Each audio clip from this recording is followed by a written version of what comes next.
Sziasztok! Gyertek velem és mutatom a legújabb projektemet, amin mostanában dolgoztam. Megkeresett egy új ügyfelem, hogy szeretné megújítani a Generál kivitelező cégének az arculatát, úgyhogy terveznem kellett egy új logócsaládot, ami profi és modern megjelenést adhat nekik.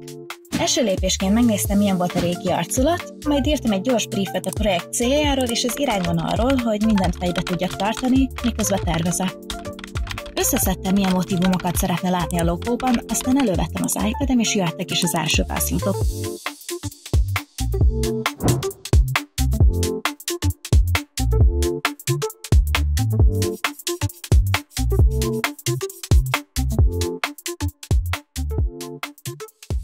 Ahogy láthatjátok, ezek lettek az első verziók, amiket elküldtem neki. Majd visszajelzett, hogy tetszenek neki az ötletek, de jó lenne, ha egy ceruzát még bele tudnék rakni, és a nézetes logó verzióba pedig kirajzolódna a monogramja.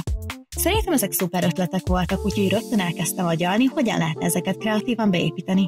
A végén sikerült ezt is kitalálni, és átküldtem neki a terveket. Tényleg igaz, hogy egy jó ötlet bárhonnan jöhet, akár egy beszélgetésből is minden segíthet. Ezért is szeretem, ha aktív az ügyfél is a folyamatban. Miután kiválasztotta a kedvenc verzióit, jöhetett a véglegesítés. Átvittem Illusztrátorba a rajzokat, és felépítettem benne a logókat, a végén pedig finomítottam a részleteken.